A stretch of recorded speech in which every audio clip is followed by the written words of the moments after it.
The morning my life changed forever smelled like antiseptic and burnt coffee. I had been sitting in that waiting room for 40 minutes before Dr. Patricia Howe called my name. She was younger than I expected. For someone delivering news like this, maybe early 40s, dark hair, pulled back, the kind of composed expression that takes years of practice to perfect. She gestured toward the chair across from her desk without making eye contact, the way people do when they already know what they're about to say and have decided the kindest thing is to say it quickly. Arthur Pemberton, she said, 61 years old, retired CEO of Consolidated Life and Trust, one of the largest life insurance firms in the Southeast.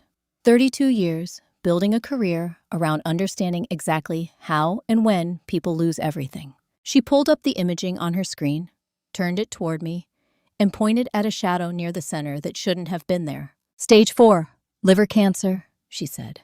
Her voice was even clinical, the same tone I'd used 1,000 times in boardrooms when the numbers said something nobody wanted to hear. We're looking at an aggressive progression. Based on current staging, I'd estimate 6 months, possibly less. I sat very still, not because I was in shock, not because the word cancer had knocked the air out of me the way people describe in movies. I sat still because I had spent 3 decades in the life insurance industry learning that stillness is the most honest response to catastrophe. You don't perform grief in front of actuarial tables. You just sit with the number and let it mean what it means. 6 months. I drove home on autopilot, taking the long route down West End Avenue without deciding to. Nashville in December moves slowly in the morning's gray light, pressing down on the Cumberland River, bare trees, lining the boulevard like they're waiting for something to begin.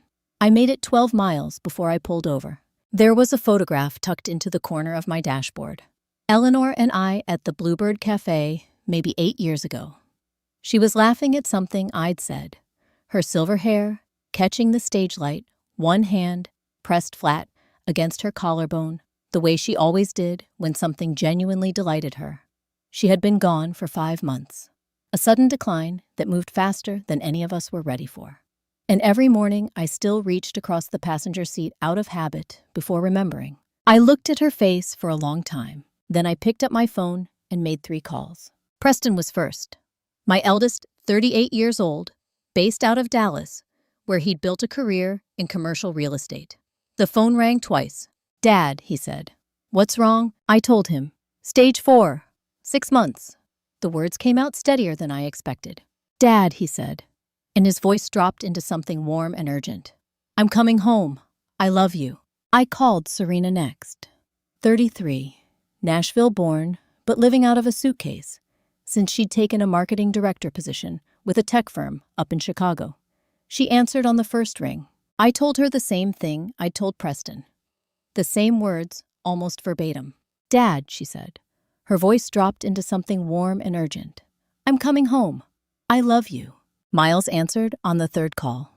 28, my youngest, who'd been floating between Houston and Austin for the past 2 years, doing consulting work he'd never fully explained to my satisfaction. He picked up after 4 rings, slightly breathless. I told him. "Dad," he said. And then, after the briefest pause, the same drop in register, the same warmth arriving right on cue. "I'm coming home. I love you." I sat there with the phone in my lap, staring at Eleanor's photograph. 3 children, 3 calls, 3 responses so perfectly identical that for a moment I wondered if I'd imagined the differences between them, if grief was making me hear things that weren't there. But I hadn't spent 30 years in the insurance industry without learning one fundamental truth about human behavior. When a man files a claim, his first instinct is always genuine. It's messy, it's specific, it's his. When someone coaches a claim, the details line up too neatly. The language smooths out. The pauses arrive exactly where pauses are supposed to arrive. 3 children, 3 identical responses. Somebody had rehearsed. They arrived exactly as promised, which was the first thing that bothered me. Preston pulled into the driveway Tuesday morning in a black SUV that still had the dealership shine on it, dressed like he was heading to a client meeting rather than his father's sickbed. My eldest had always carried himself that way, shoulders squared, jaw set, the particular confidence of a man who had learned early that appearance was its own form of currency. He wrapped his arms around me at the door and held on long enough to feel genuine. "How are you holding up, Dad?" he asked, pulling back to look at my face. His eyes went to the foyer first. Swept across the mahogany side table Eleanor had shipped from an estate sale in Savannah, moved briefly to the oil painting above the staircase, a landscape I'd bought at auction in 2019, and then came back to me. The whole thing took less than 2 seconds. If I hadn't spent a career watching people inventory rooms they hoped to inherit, I might have missed it entirely. Serena arrived Tuesday afternoon with a canvas tote full of groceries from the organic market on West End. My daughter had her mother's cheekbones and her grandmother's instinct for making every room feel like she'd always belonged in it. She breezed into the kitchen, unpacked soup ingredients onto the counter, and talked the entire time about her flight, about Nashville traffic, about a podcast she'd been listening to on grief and resilience. She was warm and present and perfectly calibrated the way people are when they've thought carefully about how they want to come across. She opened 3 wrong drawers before finding the one with the kitchen towels. She had grown up in this house. She knew exactly where Eleanor kept the kitchen towels. Miles came last Tuesday evening, his old Jeep rattling up the driveway just after dark. My youngest had always been the anxious one. He moved through the world like he was perpetually bracing for impact. Shoulders slightly hunched, eyes checking exits even in familiar rooms. He hugged me the way drowning people grab life preservers, too tight and a little desperate. "I'm here," he said into my shoulder. "Whatever you need." For 4 days, the 3 of them performed beautifully. Preston made coffee every morning, black 2 sugars, which was not how I took my coffee and never had been. But I drank it without saying anything.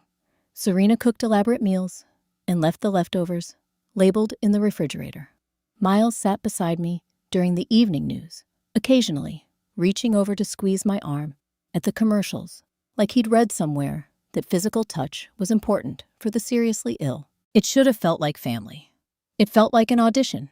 I noticed the way Preston paused at the entrance to my home office, eyes moving across the filing cabinet, the desk, the shelving unit where I kept 30 years of professional documentation. I noticed the way Serena's conversation would drift casually and almost imperceptibly toward questions about the property. How long had we owned the Franklin house? Had we ever had it appraised? Did I know what the market was doing in Williamson County these days? I noticed the way Miles took his phone out during dinner and held it at angles that had nothing to do with checking messages. They were cataloging, quietly, carefully, and with considerable practice. It was Friday evening when Preston finally said what all 3 of them had been circling since Tuesday. We were at the dinner table, Serena's chicken and wild rice between us, Miles refilling water glasses, like a man who needed something to do with his hands. Preston set down his fork with the measured casualness of someone who had rehearsed the gesture. "Dad," he said, "have you thought at all about your estate planning, just so we understand the situation, so we can help?" Serena looked up from her plate with an expression of practiced concern.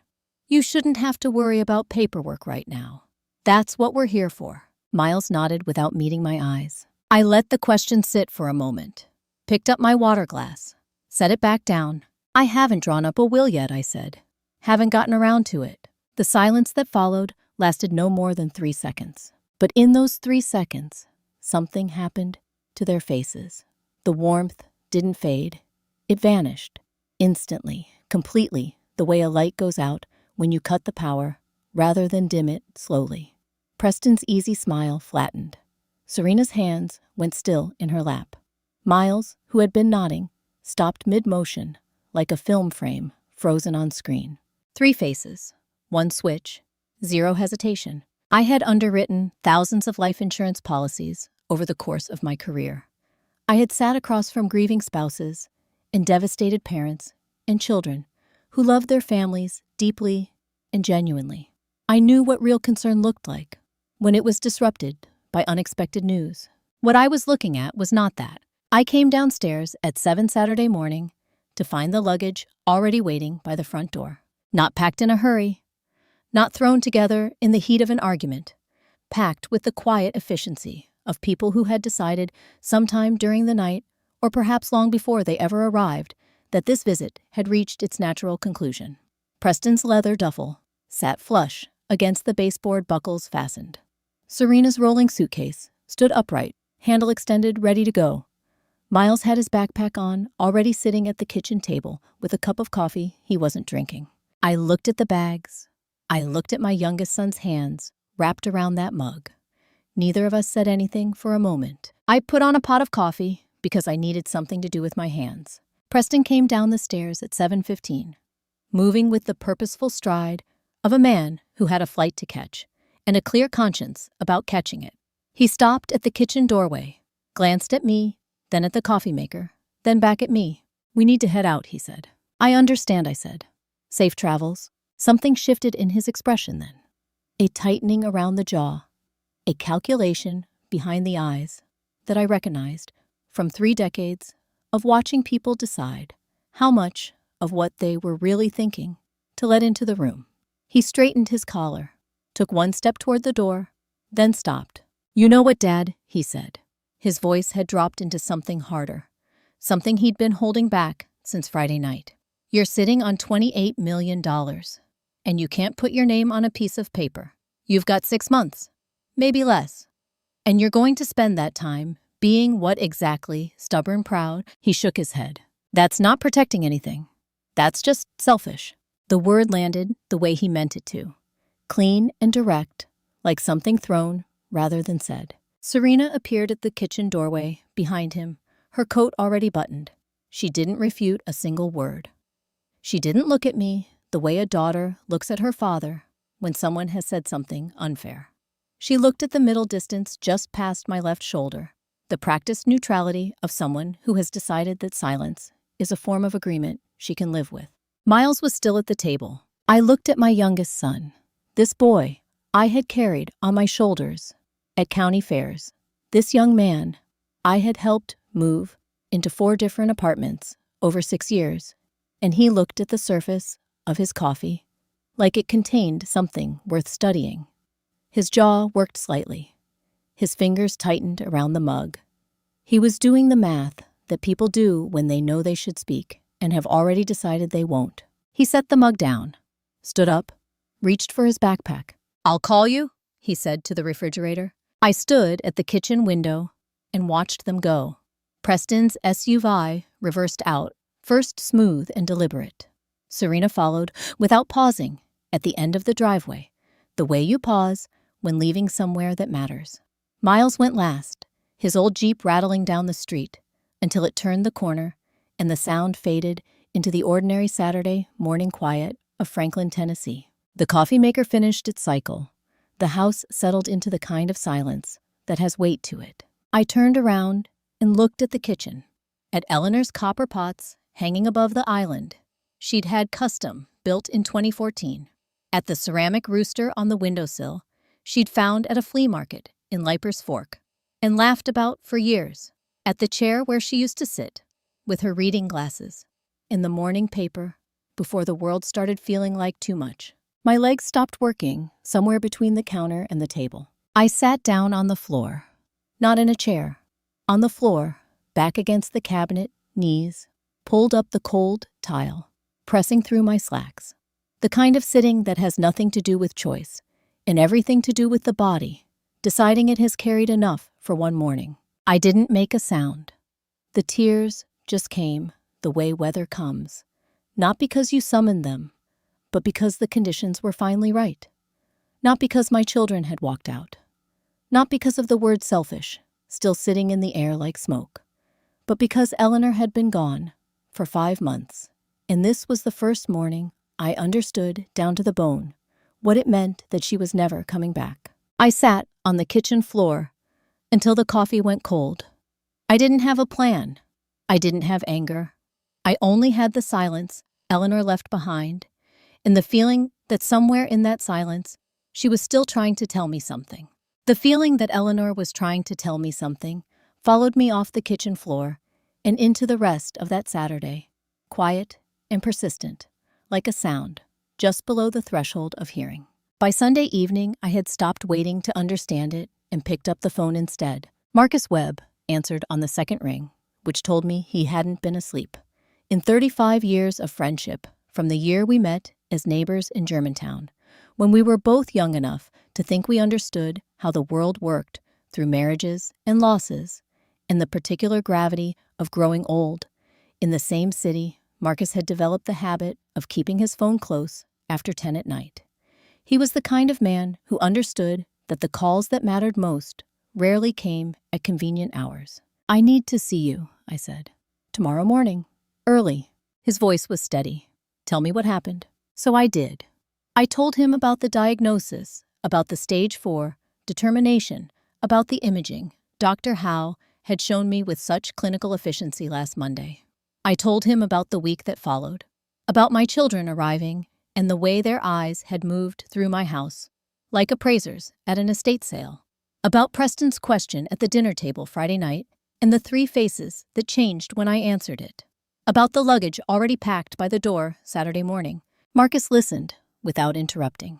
That was one of the things I had always valued most about him. He understood that some information needed to be delivered at its own pace before it could be properly received. When I finished, he was quiet for a moment. 7 a.m., he said finally. "Come to the medical center. Use the east entrance. I'll clear my schedule." The imaging suite at Vanderbilt University Medical Center was cold, the way hospital rooms are always cold, as though the temperature itself is part of the clinical process.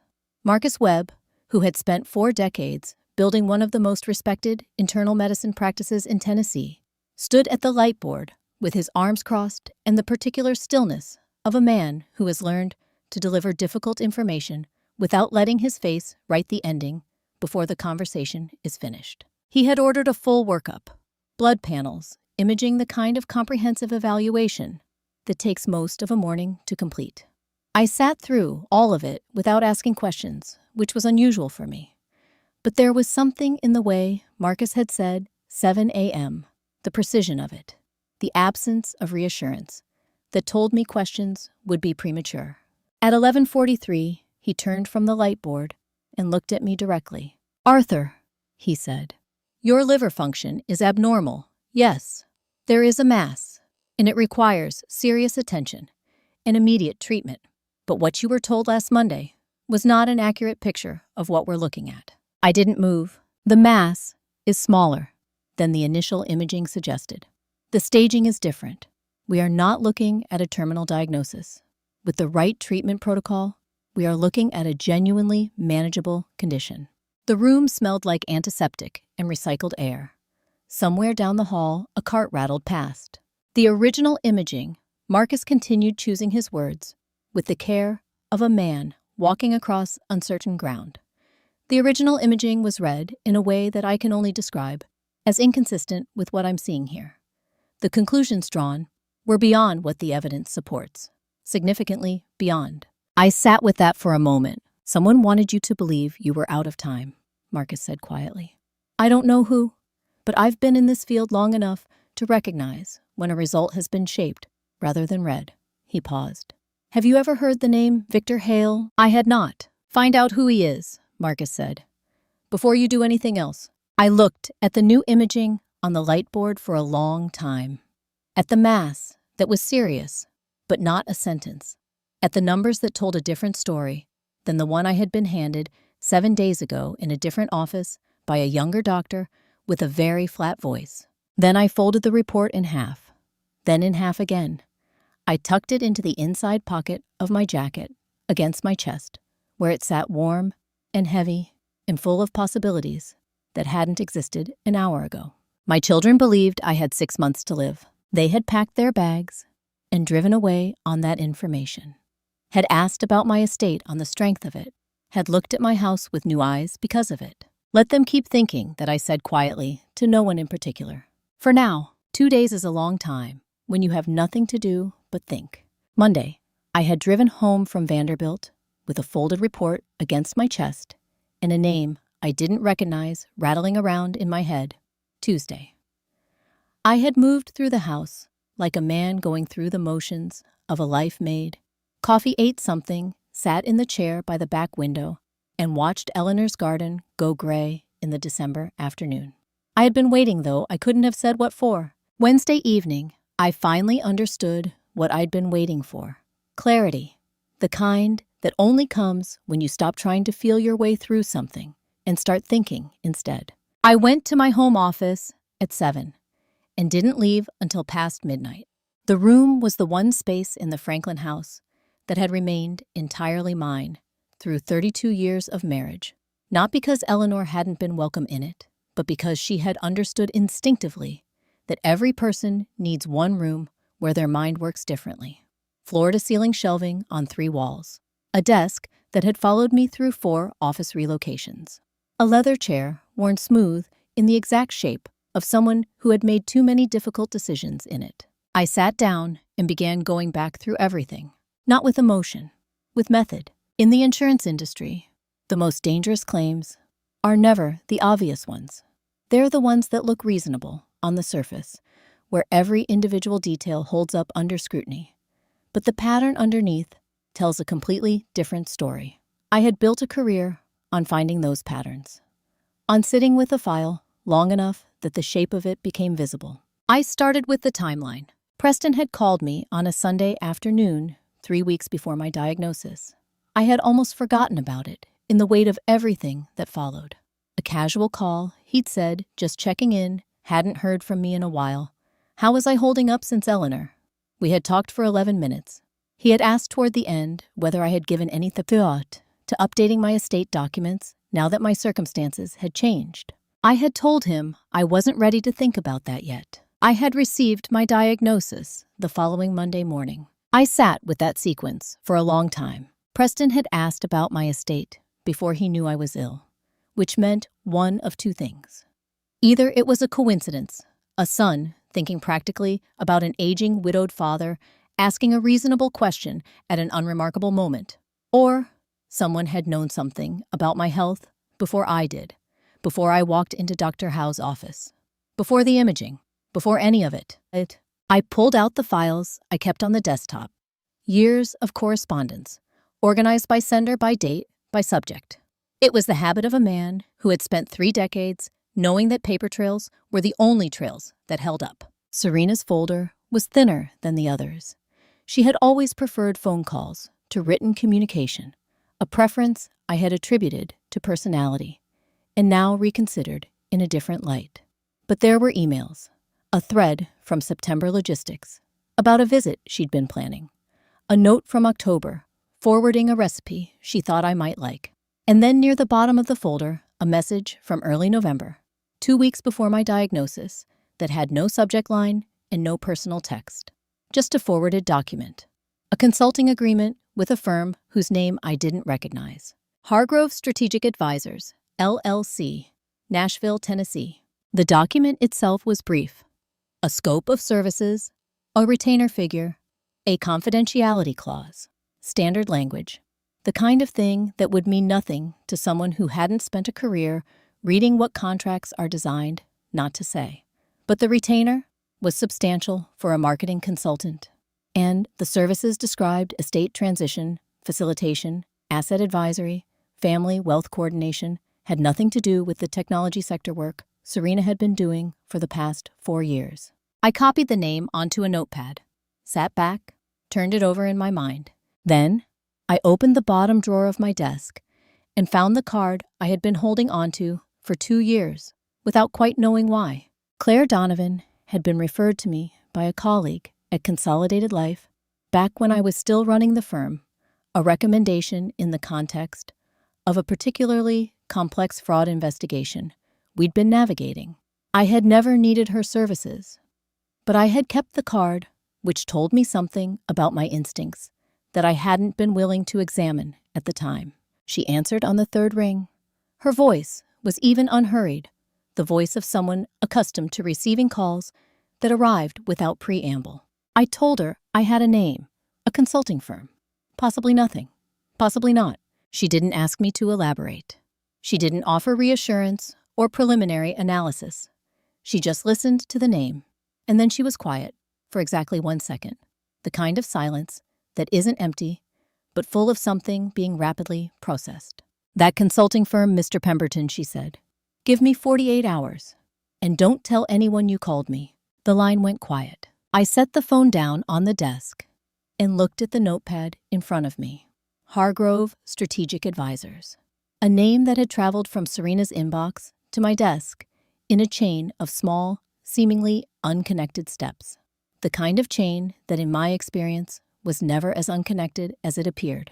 30 years of reading people had taught me one thing above everything else. The most important information is almost never what someone tells you directly. It's what they forward without explaining why. Claire Donovan arrived at my back door Friday morning at 7:45, which told me she had driven down from her office in the Gulch district before the city had properly woken up. She was a compact woman in her mid-40s, dark coat, no briefcase, just a manila folder tucked under one arm, and the unhurried manner of someone who had delivered difficult information often enough that she had stopped treating it as an event. She had declined coffee, which also told me something. People who decline coffee at 7:45 in the morning are people who don't intend to stay long enough to finish it. She set the folder on the kitchen table between us and opened it without preamble. "Your son, Preston," she said, "has purchased 3 separate life insurance policies over the past 14 months. All 3 list him as the primary beneficiary. All 3 were obtained through intermediary brokers in a way that obscures the connection between them. The combined value," she said, placing 3 documents side by side on my kitchen table, "is $8 million. I looked at the papers, at the policy numbers, the dates, the beneficiary designations, typed in clean, administrative font. At my son's name, printed 3 times on 3 separate documents, collecting against a life that was still being lived. I had spent 32 years in this industry. I had seen this architecture before, not often, but enough to recognize it. The staggered timing, the separate brokers, the careful structuring designed to stay beneath the threshold that triggers automatic review. Whoever had advised Preston on this knew exactly what they were doing." "It wasn't Preston," I said. Claire nodded once. "The firm listed as consultant on the preliminary paperwork for all 3 policies is the same one you gave me Wednesday night. Hargrove Strategic Advisors is a shell. It traces back through 2 holding companies to an individual who operates under several professional identities in this region. The name he uses most consistently is Victor Hale." There it was. The name Marcus had handed me Monday morning, like a warning I hadn't yet earned the context to understand. "Is there a pattern?" I asked. She turned to the second page of the folder. 2 other families in the Nashville area in the past 3 years. Elderly individuals, significant assets, adult children with financial difficulties. In both cases, the consulting engagement preceded a rapid escalation in estate planning activity. In both cases, the elderly individual experienced a health crisis within 18 months of the initial contact. I looked at the page without touching it, and then I saw the 3rd entry. Not Nashville, Louisville, Kentucky. A name typed in the same clean administrative font as everything else on the page. Donald Whitfield. I had known Donald Whitfield for 21 years. We had met at an industry conference in Cincinnati in the early 2000s, discovered we had overlapping golf handicaps and completely incompatible political opinions, and had been friends ever since, in the uncomplicated way that men of a certain age become friends, built on shared meals and an unspoken agreement not to discuss anything that actually mattered. He had passed 14 months ago. His family had said it was his heart. He had beaten me at golf 6 weeks before that. I closed the folder carefully, the way you close something you're not sure you're ready to put down. Claire left 20 minutes later, the folder in my hands, the weight of it entirely disproportionate to its actual size. I stood at the kitchen window for a long time after her car pulled out of the driveway. Eleanor's garden was visible through the glass. The raised beds she had built herself the summer of 2015.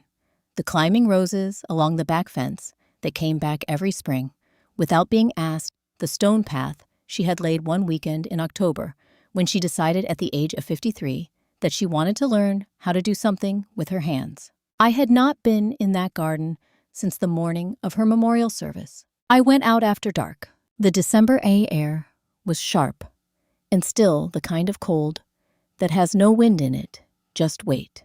I walked the stone path slowly, my breath visible in small clouds, and let the garden be what it had always been when Eleanor was alive, a place where the noise of things went quiet. I stayed outside until I couldn't feel my hands. Then I went upstairs. Her room was the same as she had left it.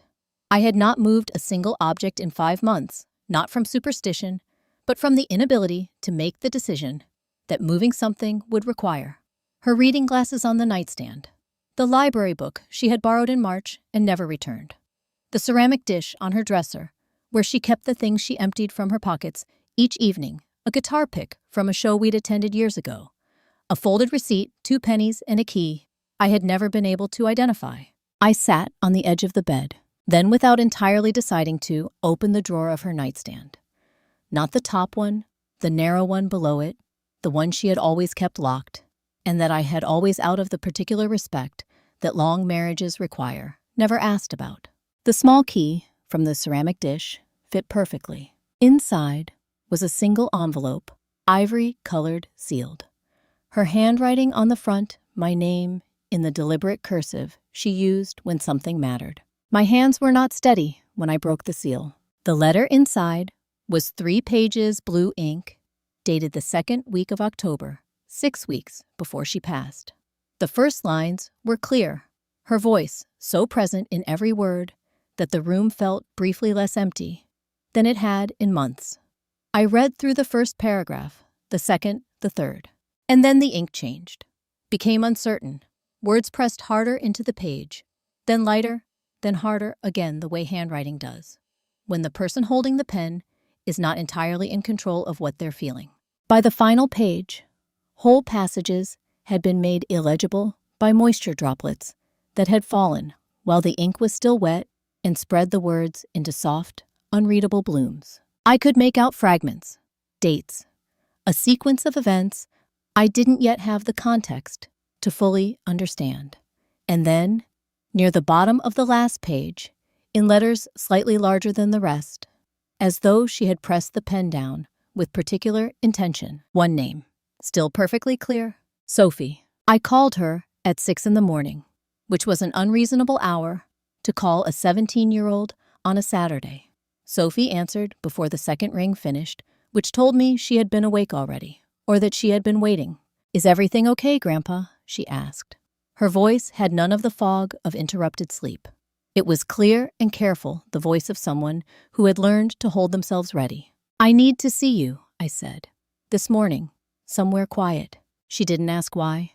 She said, "I know a place," and gave me an address on the east side of Nashville, a neighborhood I didn't know well. Far enough from Franklin that the drive took 35 minutes in the pale gray of a December dawn. Sophie Pemberton was 17 years old and Preston's daughter, which made her, in the arithmetic of the past 2 weeks, a person I had to think carefully about trusting. But Eleanor had written her name at the bottom of that letter with intention, with the particular deliberateness of someone who does not have unlimited time and chooses their words accordingly. That meant something. Eleanor had always been the better judge of people in our family. I had built a career reading strangers. She had spent a lifetime reading the people we loved, which is considerably harder. The cafe was the kind of place that exists in every mid-sized American city.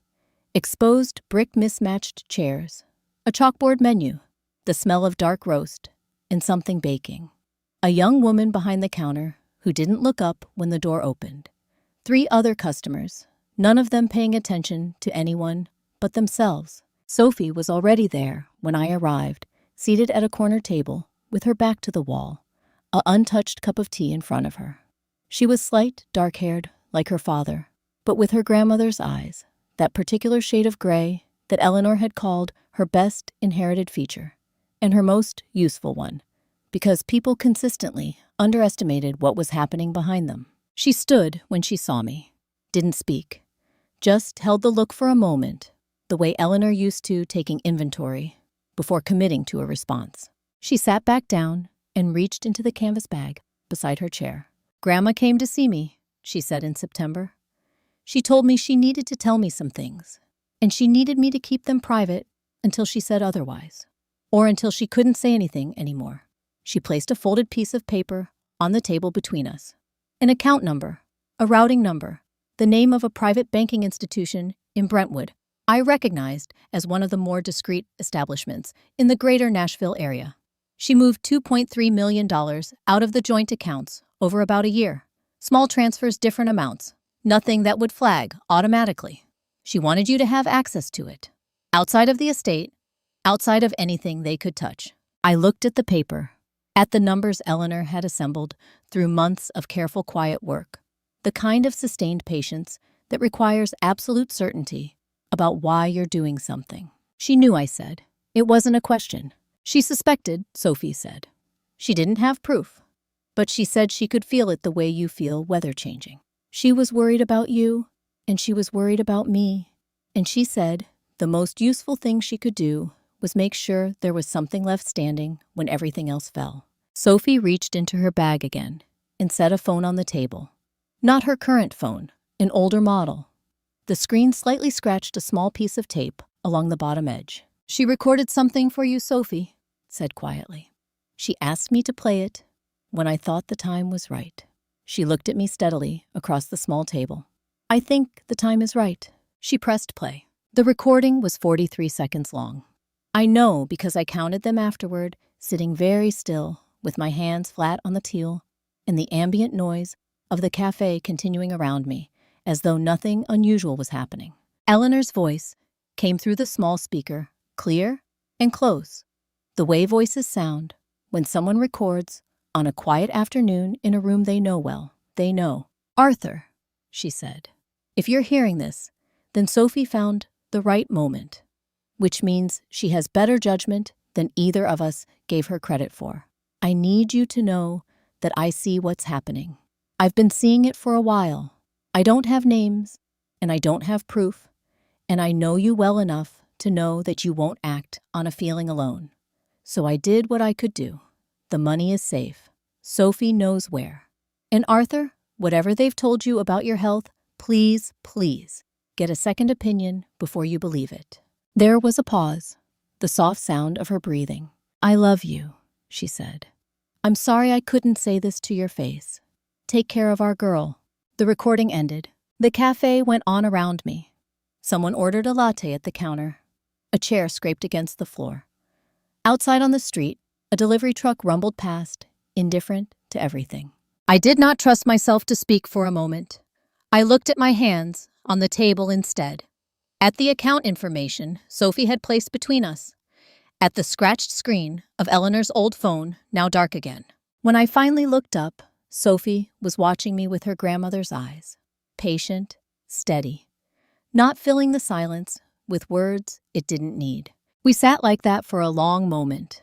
The two of us in a corner booth in a cafe neither of us had been to before. In a city that was going about its ordinary Saturday morning business outside the windows. In a house full of people who wanted me gone, I had just found the only person who wanted me to stay. 4 days had passed since the cafe. 4 days of going through the motions of ordinary life, making coffee, answering emails, taking my medication with the particular discipline of a man who has decided he intends to be around for what comes next, while the information Sophie had placed on that corner table continued working through me the way cold works through a building. Slowly, thoroughly, finding every gap. Claire had called Wednesday morning and said she was ready. "Come to the office," she said. "Bring time." Her office occupied the 3rd floor of a narrow building on Demon Brune Street, 3 blocks from the Music Row district, in the kind of deliberately unremarkable space that people in her profession seemed to prefer. No signage on the door. A waiting area with 2 chairs that had never been used. And beyond that, a working room that told you everything about the person who inhabited it. Walls covered in pinned documents, color-coded timelines, photographs connected by lines of string, in the way that looks dramatic in films, and turns out in practice to be genuinely the most efficient way to see a pattern. I stopped inside the doorway and looked at the wall. There were 11 families represented there. I counted them without being asked, the way you count things when you need a moment before you're ready to hear what they mean. "Sit down," Arthur Clare said. "This is going to take a while." She walked me through it methodically, the way a surgeon explains a procedure, not to alarm, but because precision is its own form of respect. Victor Hale, whose real name she had still not been able to fully verify, had been operating in the Southeast for at least 7 years. His approach was consistent across every case. He identified families with 3 specific characteristics: significant liquid assets, an elderly individual in declining health or recently widowed, and adult children carrying financial pressure they hadn't disclosed to the parent. He didn't advertise, Claire said. He didn't take referrals. He researched probate filings, property records, insurance applications, obituaries. He built profiles over months before making contact. And when he made contact, it was always with the children first, never the parent. 7 years, I said. At minimum. She pointed to the left side of the wall, where 4 photographs were set slightly apart from the others. These 4 families, she said. In each case, the elderly individual, the one whose assets were the subject of the arrangement, was no longer living within 6 months of Hale's initial engagement with the family. The circumstances in each case were documented as natural: cardiac events, respiratory failure. One was recorded as a fall. She said it evenly, without emphasis, because the emphasis was already there in the facts themselves. The consulting firm changes, she continued. The name, the registration, the principles on paper. Hargrove was the 4th version we've identified. He rebuilds the structure every 18 months or so, enough to reset the paper trail without disrupting the operation. The children he works with rarely understand the full scope of what they're involved in. He gives them just enough to feel like participants and not enough to feel like they're responsible for the outcome. I looked at the wall, at 11 families, at 4 photographs set apart. Then Claire crossed to the right side of the board and pointed to a photograph I recognized. Donald Whitfield, she said. Louisville. He was Hale's 3rd confirmed engagement in this region. The estate was valued at just under $5 million. His family received a full accounting after he passed legal fees, medical costs, charitable distributions he apparently authorized in his final weeks. The net inheritance was less than $400,000. Donald had 2 daughters, I said. He talked about them constantly. He was putting the older one through law school. Claire nodded. The law school fund was included in the distributions, she said, listed as a personal decision made by Mr. Whitfield in his final months. I stood very still. Donald Whitfield had been one of the most financially deliberate men I had ever known. He kept a spreadsheet of his golf scores going back 20 years. He did not make spontaneous charitable distributions. Claire turned to face me directly. She had the look of someone who has been building to a specific point and has finally arrived at it. I ran your timeline, she said. Preston's first documented contact with Hargrove Strategic Advisors was 14 months ago. Your wife passed 8 months ago. You received your diagnosis 5 weeks ago. She paused. Hale's research profile on your family, which I found embedded in documents associated with the Hargrove entity, was created 22 months ago. 22 months. Eleanor had still been alive. The children had still been as far as I knew ordinary people with ordinary complications. He didn't find your children, Arthur Clare said. He found you first. Your children were just the door he needed someone to open. The room was very quiet. Outside on Demon Bruin Street, a delivery vehicle rumbled past, shaking the windows slightly. I looked at Donald Whitfield's photograph on the wall, at the face of a man who had beaten me at golf 6 weeks before he was gone, who had 2 daughters he loved, and a spreadsheet he maintained with religious consistency. Natural causes, the report said, but I had known Donald Whitfield for 21 years. I had watched him eat sensibly and exercise dutifully and take his blood pressure medication with the conscientiousness of a man who intended to be inconvenient to mortality for as long as possible. And Donald Whitfield, I said quietly, did not go naturally. I drove home from Demon Bruin Street with the windows down despite the cold because I needed the air moving and the noise of the city to keep my thinking from collapsing inward. By the time I pulled into the Franklin driveway, I knew what had to happen next. I called Marcus that evening and asked him to come Thursday morning. Then I sent Claire a message with one line: "I want to move by the weekend." She responded in under a minute: "I'll be there at 9. They arrived within 20 minutes of each other. Thursday morning, Marcus, with his usual unhurried composure, Claire with her coat still on and a legal pad already open. I had cleared the dining room table the night before and set out coffee that nobody touched. Some meetings are not about comfort. I told them what I had decided. We were not going to wait for Preston and Serena to file guardianship papers. We were not going to wait for Victor Hale to introduce the next phase of whatever he had been building toward for 22 months. We were going to give them exactly what they had been maneuvering toward: the appearance of an open door, and we were going to be standing on the other side of it when they walked through. Claire spoke first. She outlined what she needed: another 72 hours to complete the documentation trail coordination with a federal contact she had worked with on 2 previous financial fraud cases, an authorization to place recording equipment in 3 rooms of the house. She said it the way she said everything, plainly and without theater, as though she were describing the logistics of a move, rather than the architecture of a legal operation that would determine the next decade of several people's lives. Marcus's role was different. He would prepare a complete medical file documenting the actual state of my health, the treatable diagnosis, the accurate staging, the deliberate misrepresentation in the original report, and have it ready to be introduced at the appropriate moment. He would also be present in the house that evening. Not visibly, but present. "I want Sophie informed," I said. Claire looked up from her legal pad. "Not involved," I clarified. "Informed. She's already carrying more than she should be for a 17-year-old.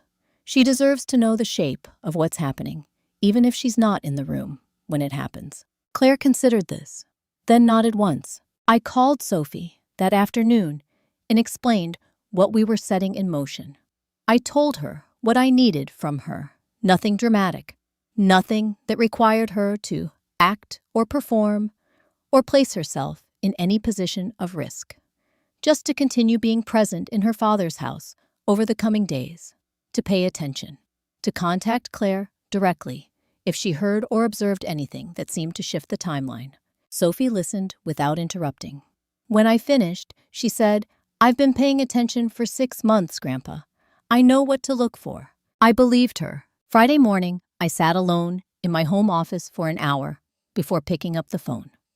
I had written down what I intended to say, which was unusual for me. I had spent a career on the telephone and rarely needed notes. But this call required a specific kind of precision. Too much warmth, and it would feel like a reversal. Too much distance, and it would feel like a test. It needed to sound like a man who was tired and running out of time, and had decided finally to stop being difficult. Serena answered on the second ring. "Sweetheart," I said, "I've been thinking about what Preston said before you all left. About the estate. I think he was right. I've been holding on to things I don't need to hold on to anymore. I've decided I want to transfer everything into a charitable foundation by end of the weekend. I'd like the family involved." There was a pause. Not a long one. Less than 3 seconds. "Dad," she said, and her voice arrived in that register I recognized from the dinner table 2 weeks ago. Warm, measured, and working very hard. "That sounds like a really meaningful decision. I think we should all be there for that." "Of course," I said. "Come Sunday. Bring whoever needs to be there." "I'll make some calls," she said. "I'm sure you will," I said. "I love you, sweetheart." "I love you too, Dad." I set the phone down on the desk.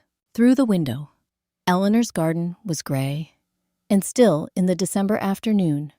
The climbing roses bare along the back fence, the stone path she had laid disappearing into the low winter light. I looked at it for a moment, at the thing she had built with her hands in a single October weekend, because she had wanted to learn something new. And then I looked away. The arrangement was made. The pieces were where they needed to be. Claire had her documentation. Marcus had his files. Sophie had her instructions. And somewhere across Nashville, Serena was already making the calls I knew she would make. The trap was set. All I had to do was wait. What I didn't expect was that the first person to walk through my door that week wouldn't be Preston or Serena or Victor Hale. It would be the one I had already given up on. The days between Friday and Wednesday moved the way time moves when you are waiting for something you cannot control, slowly, in the moments, and then suddenly gone when you look back at them. I had heard nothing from Preston, nothing from Serena. Sophie had sent 2 brief messages, both unremarkable, both carrying the particular careful neutrality of someone who understood that what she wrote might be seen by other eyes. I read them both twice and understood what she wasn't saying. Things were moving on that end. The machinery was turning. Wednesday night, I locked up at 10, turned off the lights in the front rooms, and sat in the leather chair by the fireplace in the dark with a glass of water I didn't drink. I wasn't waiting for anything specific. It was more that the house felt like it was holding its breath, and sitting in the dark seemed like the honest response to that. The knock came at 11:14. 3 taps. Quiet, almost tentative. The kind of knock that isn't sure of its welcome. Not Preston's knock. Preston knocked the way he did everything, with the confidence of a man who expected the door to open. Not Serena. Not anyone who had rehearsed their arrival. I knew before I reached the door. Miles was standing on the front porch in a jacket that wasn't warm enough for December, hands in his pockets, shoulders carrying that familiar hunch I had been watching since he was 9 years old, and had broken a neighbor's window with a baseball and couldn't figure out how to tell anyone. He looked at me when the door opened and didn't look away, which cost him something. I could see that it did. He didn't say he was sorry. He didn't say anything at first. He just reached into the inside pocket of his jacket and held out a small device, a thumb drive, silver, the kind you could buy at any office supply store for a few dollars. I stood in the doorway and looked at it. He set it on the porch railing between us when I didn't reach for it. Then he looked out at the street for a moment, at the quiet Franklin neighborhood, going about its Wednesday night, and when he looked back, his expression had the quality of something that had been worked at for a while. "I'm not a good person, Dad," he said. His voice was even. Not performing emotion, not suppressing it. Just level the way a statement of fact is level when the person saying it has already made their peace with it. But I'm not ready to be what they need me to be either. He picked up his keys from his other pocket. I looked at the thumb drive on the railing, then at my youngest son, standing in the cold, without a warm enough jacket, about to walk back to whatever came next for him. I didn't tell him I forgave him. I didn't reach for him the way a father reaches for a child he's relieved to have back. Whatever Miles had carried into this moment, he had carried it here under his own power, and something about that required me to let him carry it back out the same way. I picked up the drive. He nodded once, the small, decisive nod of someone who has completed the thing they came to do. Then he walked back down the porch steps, got into his Jeep, and drove away down the street without the headlights on for the first half block, as though he wasn't quite ready to be seen yet. I closed the door and stood in the hallway for a moment. Then I went to my office, opened my laptop, and inserted the drive. It contained a single folder. Inside the folder was a shared message thread, 6 months of correspondence between Preston, Serena, and Miles, exported and organized by date. I had worked in an industry built on documentation.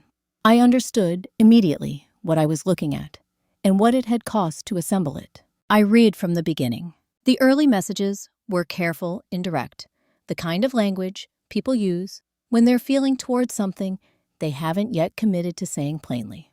References to timing, to preparation, to conversations they'd had with someone whose name appeared only as initials. VH. 2 letters that now carried the full weight of everything Claire had laid out on her office wall. As the months progressed, the language became less careful. The indirection fell away. By October, the thread read like a planning document, specific and sequential. Each message building on the last, with the momentum of people who had stopped questioning whether and started focusing entirely on when. I read for an hour and a half without stopping. Then I reached the final message, sent at 2:14 in the morning, 2 days ago. Preston's name at the top of the screen. This weekend, it said. We move this weekend. No more waiting. I sat back in my chair and looked at the ceiling of my home office, at the water stain in the corner I had been meaning to have repaired for 3 years, at the light fixture Eleanor had chosen when we renovated in 2016, at the ordinary, unremarkable surface of a room where I had made 30 years of decisions that had mattered to other people. This weekend, they were already in motion. Thursday had been logistics. Phone calls with Claire, a final coordination meeting in the early afternoon, the particular kind of focused activity that keeps the mind from going to the places it would otherwise go. I had been grateful for it. Friday arrived quieter than I expected. Marcus came at 2 in the afternoon, his medical bag over one shoulder, and the unhurried expression of a man who had decided that whatever he was feeling about the evening ahead was not going to be useful to anyone, and had set it accordingly aside. I let him in through the back door, old habit from 30 years of friendship. The front door always feeling slightly formal between us, and took his coat while he moved through the house, with the practiced efficiency of someone who had spent 4 decades assessing rooms quickly. The equipment Claire's contact had arranged occupied most of the bedroom's right side.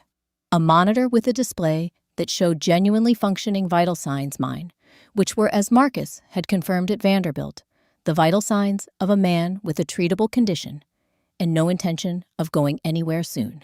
An IV stand with saline that looked exactly like what it was. A ventilator that Marcus checked twice, adjusting the settings with the careful attention of a physician who understood that the details of a thing determined whether it was convincing. It's good work, he said, stepping back to look at the full arrangement. From the doorway, it reads exactly right. From the doorway is what matters, I said. He looked at me across the room for a moment. Then he picked up his bag, and we went downstairs to the kitchen because 35 years of friendship had established that the kitchen was where the real conversations happened. I made coffee. The good kind, the bag, Eleanor had ordered from a small roaster in Chattanooga that I had kept reordering after she passed without entirely deciding to. Marcus sat at the table and watched me work without offering to help, which was another thing about long friendship, knowing when presence is more useful than assistance. We drank in silence for a while. Outside the kitchen window, the December afternoon was doing what December afternoons in Tennessee do, going golden, and then gray, in the space of 30 minutes, the light dropping faster than felt reasonable. Marcus set down his mug. Are you ready for this? He asked. Not as a formality. The question carried the weight of a man who wanted a real answer and was prepared to sit with whatever that answer turned out to be. I looked at the photograph on the kitchen counter. Eleanor and I at a friend's wedding in Asheville, maybe 12 years ago. She was laughing at something happening off camera, her head turned slightly, completely unaware of being photographed. It was my favorite picture of her for exactly that reason. She wasn't performing anything. She was just there fully and without reservation, the way she had always been, in the rooms she trusted. I don't know if ready is the right word, I said. I know what needs to happen. I know why it needs to happen. And I know that if Eleanor were here, she would sit across from me at this table and tell me to stop asking whether I was ready and start asking whether it was right. Marcus was quiet for a moment. Is it, he asked, right? I thought about Donald Whitfield's daughters, about the 11 families on Claire's wall, about the 4 photographs set apart from the others, about Eleanor recording 43 seconds on a scratched phone and giving it to a 17-year-old girl to keep safe because she hadn't trusted anyone else to hold it. Yes, I said. It's right. Marcus picked up his mug again. Nodded once, the small nod of a man who had asked the question he needed to ask and received the answer he needed to receive. We finished our coffee without talking much after that, which was its own kind of conversation. He left at 5:30. I stood at the front door and watched his car until it reached the end of the street, the way you watch someone leave when you're not entirely sure of the shape of what comes after.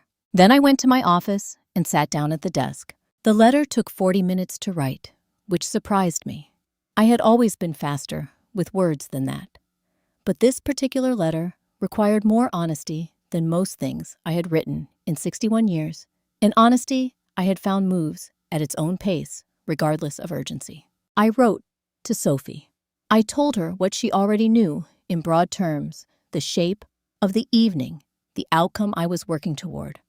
And I told her what she didn't know, which was what it had meant to sit across from her in that East Nashville cafe and hear her grandmother's voice come through an old, scratched phone, and know that Eleanor had seen everything clearly and had found in her granddaughter the person she most trusted to carry it forward. I told her that the foundation we were going to build would need someone who understood why it existed, that the work of protecting people who couldn't protect themselves required someone who had learned young and against her will what it cost to be unprotected.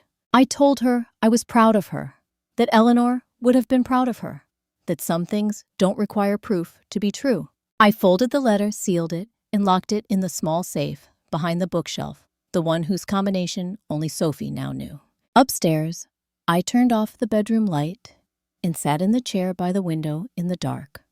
The neighborhood outside was going about its Friday evening ordinary and unhurried, completely indifferent to what was scheduled to happen in this house tomorrow.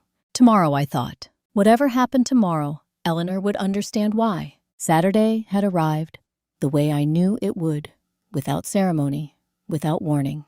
Just the ordinary passage of dark into gray, into pale winter light through the bedroom curtains, and then the hours moving until they didn't anymore.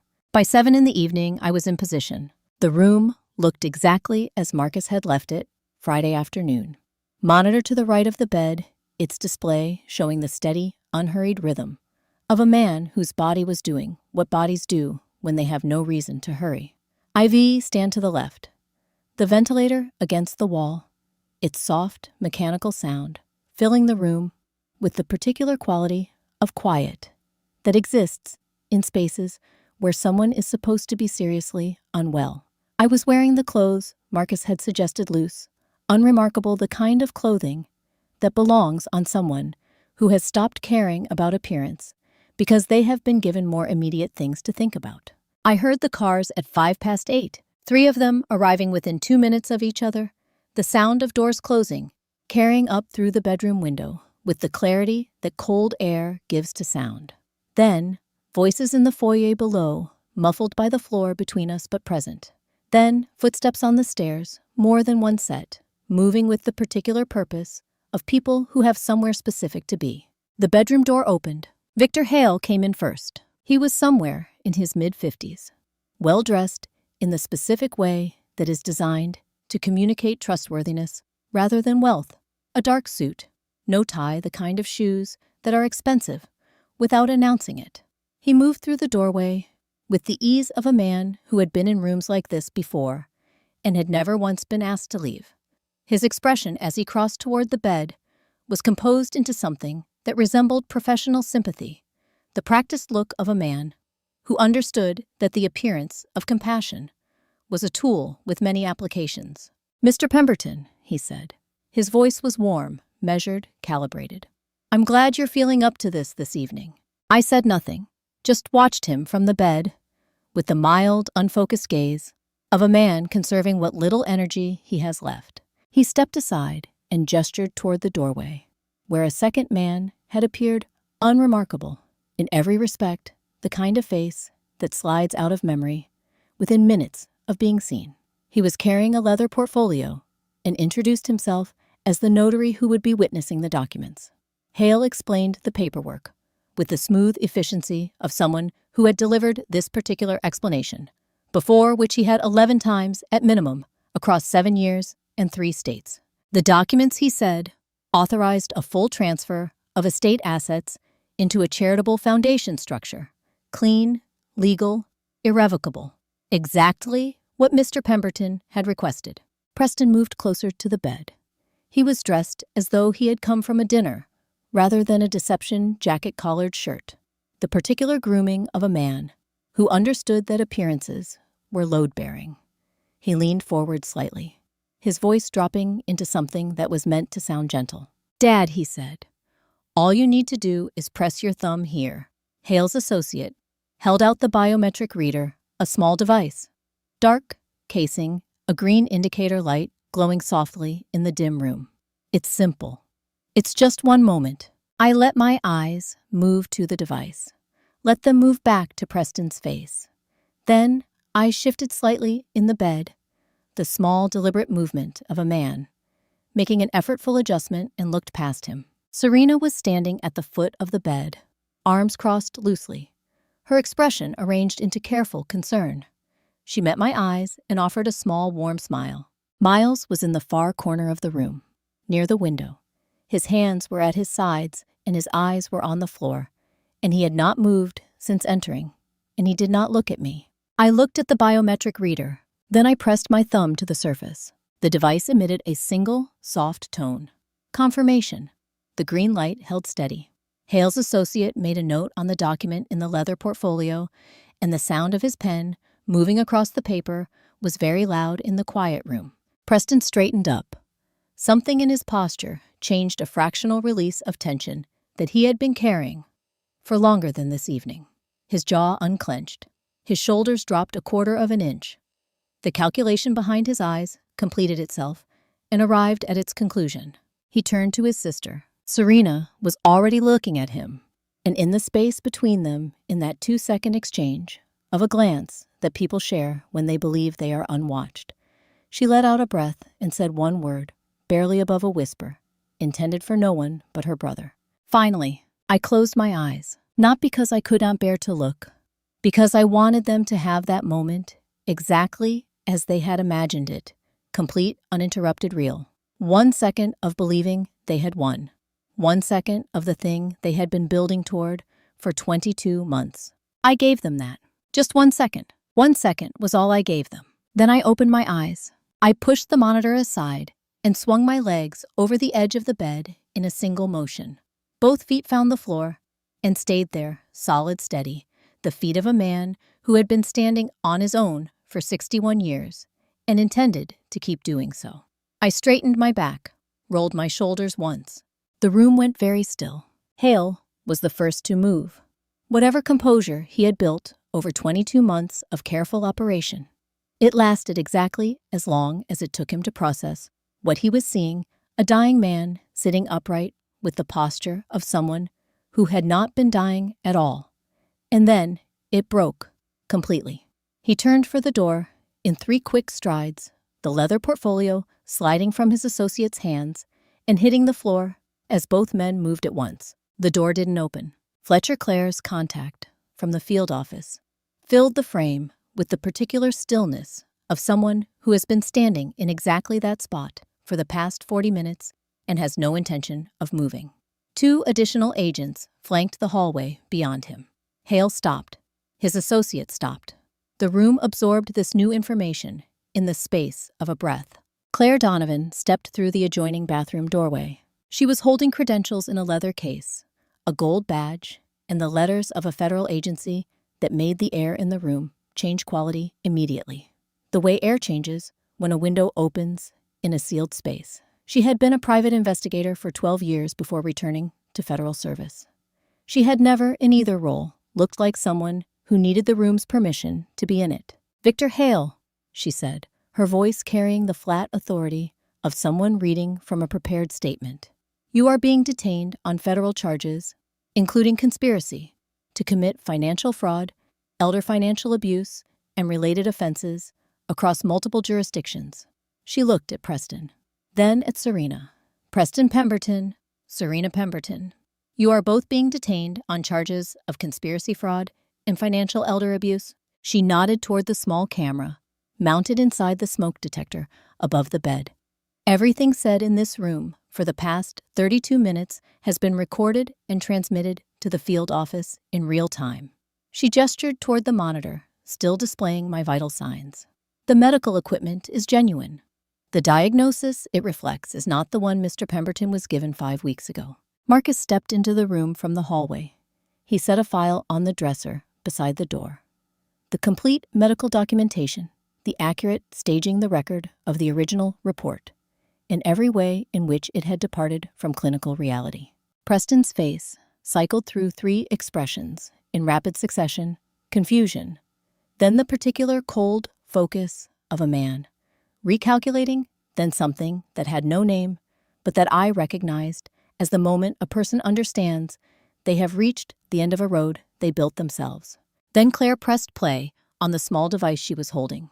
Eleanor's voice filled the room. Not the 43-second recording Sophie had played for me in the East Nashville Cafe. Something longer, something Eleanor had sent to a secure channel months before she passed a detailed account in her own words of what she had observed, what she had found, what she had understood about what was happening to her family. Her voice was steady, in the way that people are steady when they have accepted something difficult and decided that the most useful thing left to them is clarity. The room held it. Preston, who had not moved since the door failed to open, turned to look at me for the first time since I had stood up. "You set us up," he said.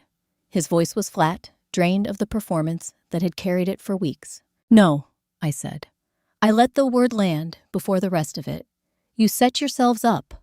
The moment you decided I was worth more gone than present." Something moved across his face. Not remorse. I want to be honest about that. Something closer to the recognition that a very long game had just ended, and he had been on the wrong side of it. "How long?" he said quietly. "How long do you actually have?" I looked at my eldest son. This man I had held as an infant in a Nashville hospital 38 years ago. This stranger who had spent the last 22 months building a careful architecture designed to outlast me. "Long enough," I said. "Long enough to watch every single one of you face what you've done." The agents moved then. Efficient professional without theater. The sound of restraints closing first around Hale's wrists, then Preston's, then Serena's, was very quiet in the room. 3 small sounds in sequence, like punctuation at the end of a very long sentence. Miles had not moved from the corner by the window. No one moved toward him. The agents knew. Claire had been precise in her instructions about who was being detained this evening and who was not. Miles stood in the corner with his hands at his sides and his eyes on the middle distance, and nobody looked at him. I didn't either, not because I had forgotten he was there, but because some things require a different kind of conversation, in a different kind of room, on a different kind of night. And this was not that night. I was sitting at the kitchen table when the sun came up. I had not slept, not from agitation. The particular restlessness of the previous weeks had left sometime during the night, replaced by a stillness that I didn't yet have the right word for. I had simply sat in the chair by the bedroom window until the dark outside began to separate into shapes. And then I had come downstairs and made coffee and sat here watching the December light arrive over Eleanor's garden with the slow patience of something that has nowhere particular to be. The house was quiet in a way it hadn't been quiet before, not the hollow quiet of absence, the kind that had settled in after Eleanor passed and after the children left with their luggage and their grievances. This was something different, a quieter quiet. The silence of a room where something had finally been said that needed saying, and the air had not yet decided what to do with the space that left behind. I drank my coffee. I looked at Eleanor's copper pots above the island. I did not think about very much. Sophie knocked at 7:43. I knew it was her before I reached the door. The knock had the same quality as the first time. She'd called me at 6 in the morning, clear and certain, and not quite asking permission. She was standing on the porch in her coat, with a small duffel bag over one shoulder and a paper bag from the bakery on Fifth Avenue that Eleanor had taken her to every Saturday when she was small. She looked at me for a moment with her grandmother's eyes. "I'm staying, Grandpa," she said. "You shouldn't be alone right now." I stepped back from the door without saying anything, which was its own kind of answer. She came in and set the duffel by the stairs and carried the bakery bag to the kitchen, moving through the house with a familiarity that had nothing to do with the past few weeks and everything to do with the 10 years before them. The summers she had spent here, the Christmases, the ordinary weekends that accumulate into the connective tissue of a family that is actually functioning. She put pastries on the plates Eleanor had kept on the second shelf and poured herself coffee without asking where anything was, because she already knew. We sat across from each other at the table and ate without talking for a while, which was exactly right. Marcus arrived at 9. Claire, 20 minutes after that. They sat in the living room rather than the kitchen, which felt appropriate, a different room for a different kind of conversation. Sophie stayed at the table with her coffee and a book she'd pulled from her bag, close enough to be present far enough to give the adults the space the conversation required. The legal machinery, Claire explained, was moving with the efficiency that federal cases move when the evidence has been assembled in advance and the documentation is clean. All three were in custody and had been processed overnight. Hale's associate, the man who had presented himself as a notary, had been detained separately and was cooperating in ways that were, Claire said, accelerating several related inquiries she was not yet at liberty to specify. Hale himself had said nothing since being taken into custody, which Claire noted with the particular flatness of someone who had expected exactly. This was consistent with how someone operates when they have been through this process before and understand that the most dangerous thing they can do is speak. The 11 families, she continued, had been contacted through the weekend by federal agents working in coordination with state authorities in Tennessee, Georgia, and Kentucky. Victim advocates had been assigned. Forensic accountants were already working through the asset trails. The process of understanding the full scope of what Hale had built over 7 years would take months, possibly longer. Marcus added quietly that the medical board had been notified regarding the physician who had provided the original report. That process was separate and would move on its own timeline. I listened to all of it with the focused attention I had given 32 years of board meetings and actuarial reviews, present processing and filing each piece in the appropriate place. And underneath that, running parallel and quieter, the knowledge that somewhere in Louisville, a family was receiving a phone call this morning that was going to reopen something they had closed 14 months ago. After Marcus and Claire left, I went out to the garden. Sophie came out 20 minutes later and sat on the stone bench Eleanor had placed at the far end of the path. She didn't say anything, neither did I. We just sat in the cold December air, while the bare roses along the back fence held their ground against the winter, the way they always did, stubbornly and without complaint. My phone rang at 11:40. Arthur, Claire said. The Louisville district attorney just called. They're reopening Donald Whitfield's case. She paused. And there are 2 more families we didn't know about. I looked at the climbing roses, at the stone path, at the garden Eleanor had built in a single October weekend because she had decided she wanted to learn something new. I said, tell them whatever they need. 6 months is long enough for the machinery of federal justice to do its work, and short enough that the people sitting in the courtroom still recognize each other. The Birch Federal Building on Broadway had the particular quality of all federal courthouses: high ceilings, marble floors, the accumulated gravity of a space where consequential things happen on a regular schedule. I had arrived early, with Sophie taking seats in the gallery's 3rd row, while the room filled around us. Marcus sat to my left. Claire, who had no official role in today's proceedings, but had asked quietly if she could be present, sat 1 row back. The 6 months since December had moved differently than I expected. Not slowly. There had been too much to do for slowness. The 11 families, the Louisville investigation, which had expanded in directions that surprised even Claire, the Eleanor Pemberton Foundation's legal structure, which Celeste, our estate attorney, had been working on since January, with the focused efficiency of someone who understood exactly why the work mattered. Treatment appointments at Vanderbilt, which Marcus accompanied me to, with the consistency of a man who had decided this was part of his schedule now, regardless of what I said about it. Through all of it, the legal case had moved in the background, steady, thorough building toward this morning, with the patience of something that knew it had enough. The courtroom rose when the Honorable Margaret Caldwell entered. She was a woman in her early 60s, silver-haired, with the composed authority of someone who had been making consequential decisions from this bench for long enough that the weight of them no longer showed on her face. She settled her papers, looked at the room. Then she read the sentences. Victor Hale received a life sentence without the possibility of parole on 41 federal counts spanning 7 years and 4 states. As the words landed, I watched the back of his head in the defendant's section and thought about Donald Whitfield's daughters, about the 11 families on Claire's wall, about the 4 photographs set apart from the others.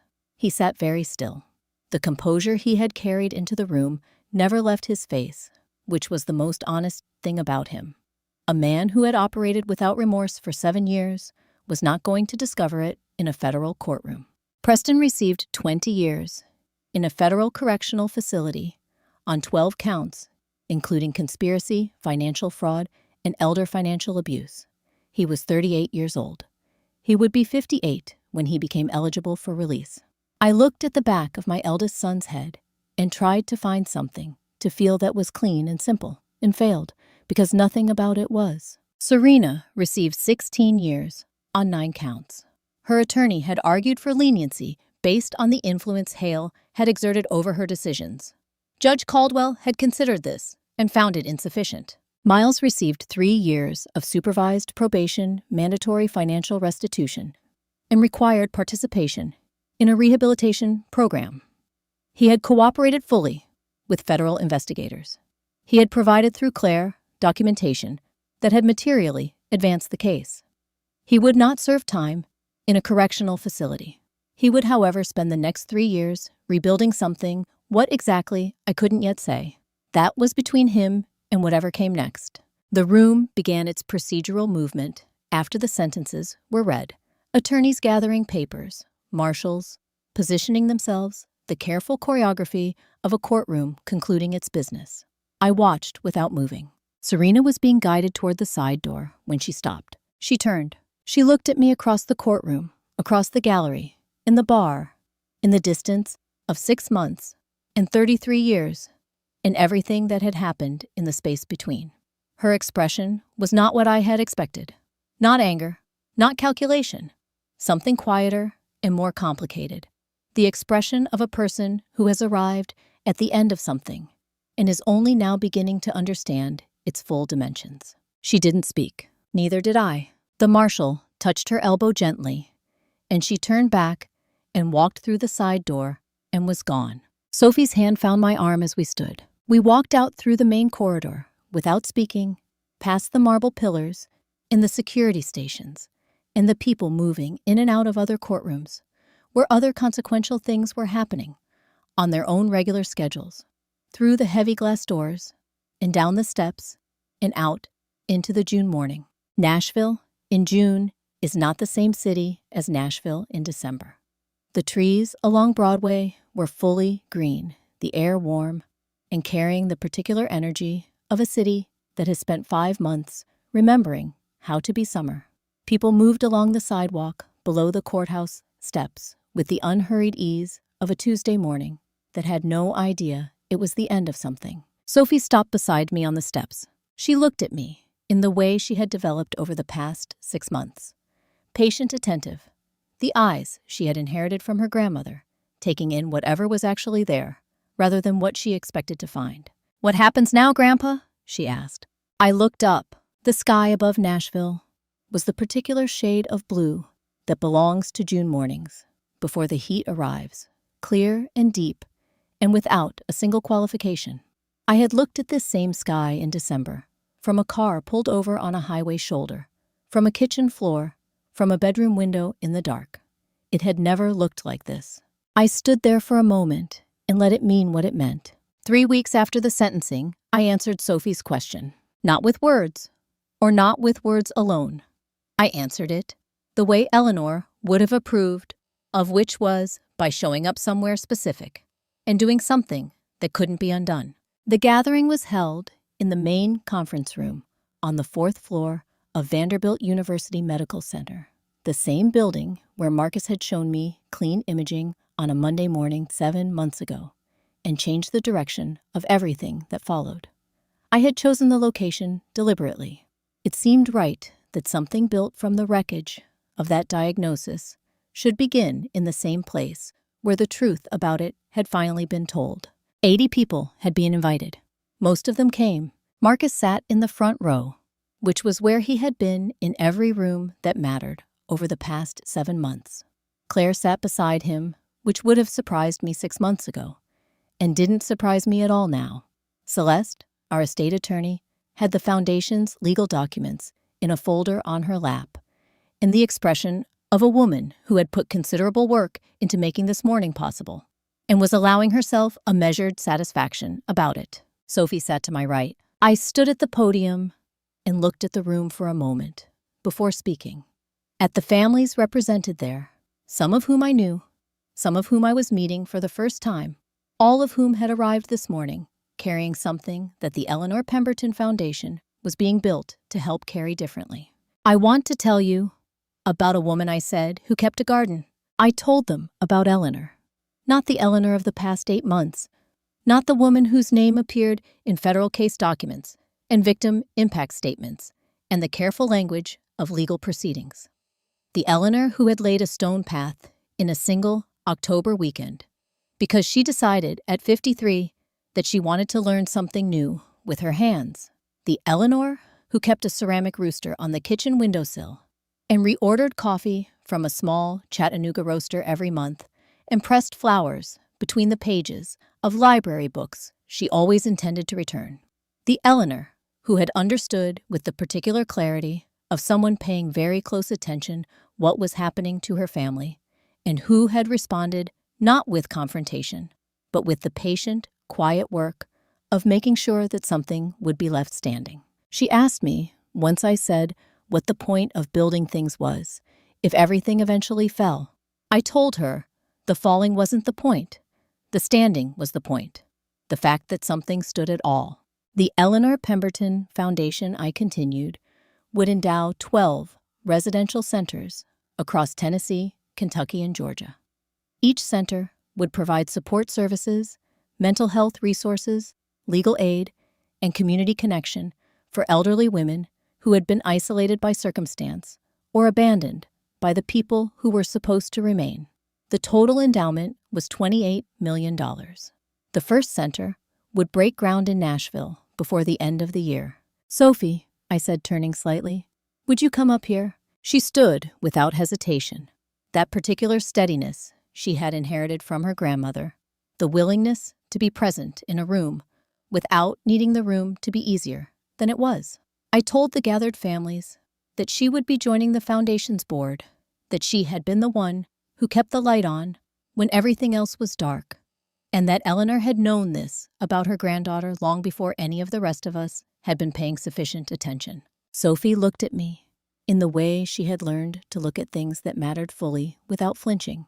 I thought I heard Eleanor in that look. I probably always will.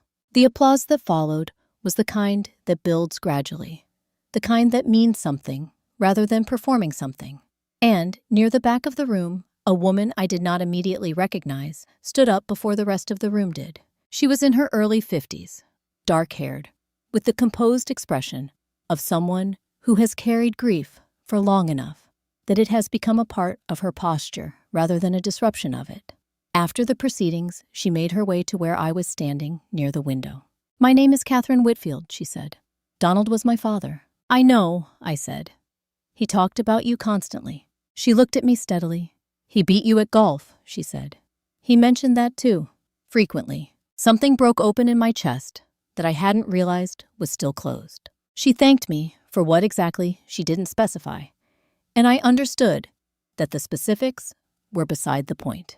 I thanked her in return for the same unspecified thing and meant it more than I could easily say. After the room had cleared and the staff had begun resetting the chairs, I found myself standing alone near the far window. The conference room looked out over a courtyard, 4 floors below a small garden maintained by the hospital, bare in some places, green, in others the ordinary patchwork of an institutional space trying to be something more than institutional. And there, in the near corner of the courtyard, growing against the low stone wall, with the quiet persistence of something that has found its place and intends to stay in it, a climbing rose. White-flowered bare, now in the summer heat, between blooms, but unmistakably alive.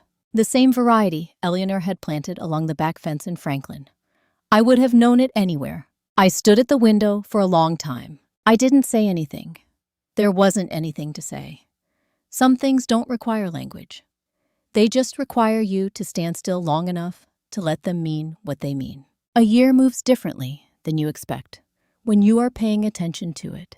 December returned to Franklin the way it always had, quietly, without announcement, the light dropping earlier each afternoon until the neighborhood was dark by 5, and the houses along the street glowed warm from inside.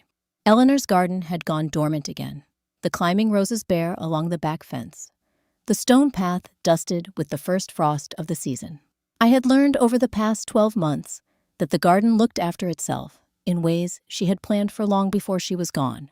I was at the kitchen table with my coffee when the mail arrived. Most of it was the ordinary accumulation of a life. A statement from the Foundation's bank, a card from Marcus, a catalog I hadn't subscribed to and wouldn't read, and at the bottom of the stack, an envelope with a correctional program return address in the upper left corner and my name in handwriting I recognized immediately. Miles had never been the kind of person who wrote letters.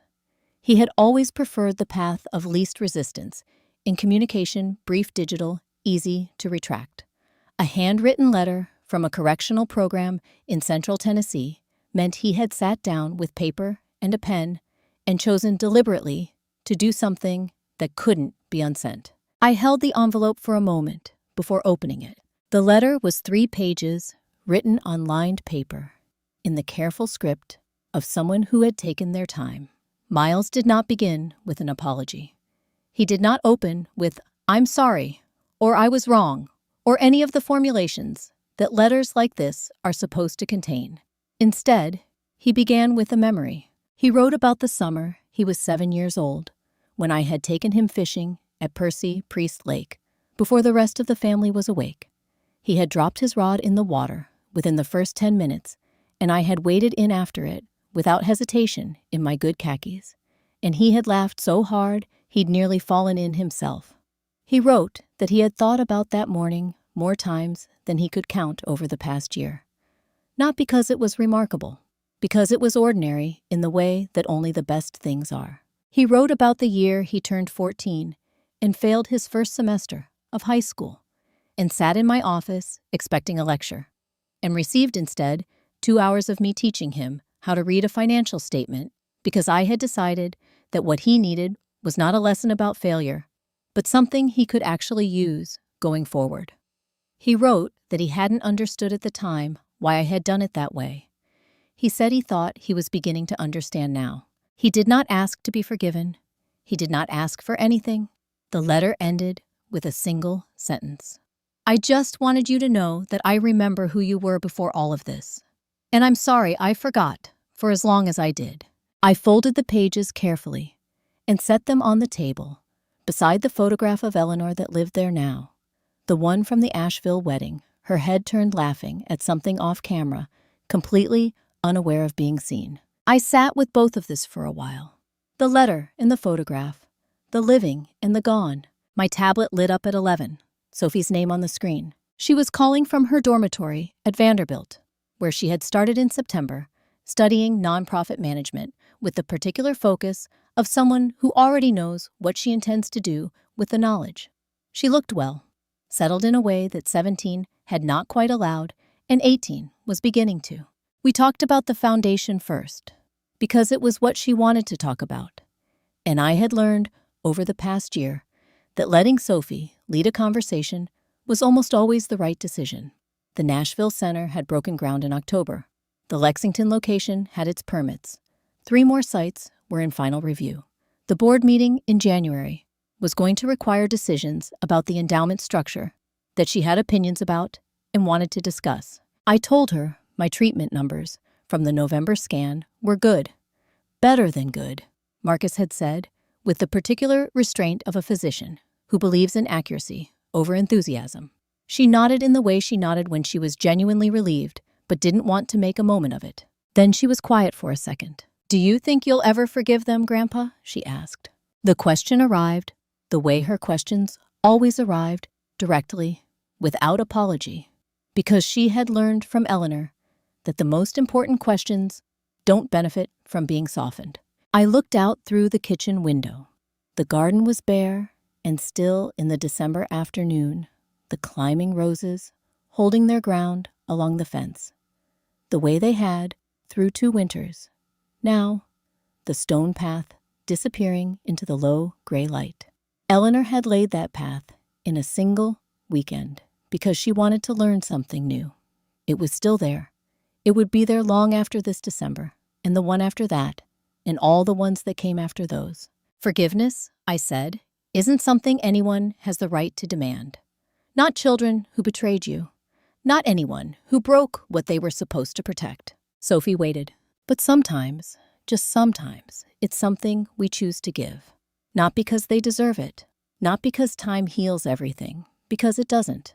But because we deserve to be free. She looked at me through the screen, with her grandmother's eyes patient and steady, and not filling the silence with anything it didn't need. We said our goodbyes, a few minutes later, the ordinary goodbyes of people who will speak again soon, which is its own kind of gift. I set the tablet down. The kitchen was quiet. The December light through the window was the same light it had been a year ago. The same low angle, the same early fade, the same garden holding on against the cold. But I was not the same man who had sat on this floor 12 months ago, with his coffee going cold, and no plan, and nothing but a silence that felt like it might be trying to say something. I picked up Miles's letter, read the last line again. I just wanted you to know that I remember who you were before all of this. I set it down beside Eleanor's photograph. I did not write back. I did not throw it away. Outside, the white roses Eleanor had planted along the back fence stood bare and patient in the December cold, waiting for a spring they had no reason to doubt was coming. Maybe tomorrow,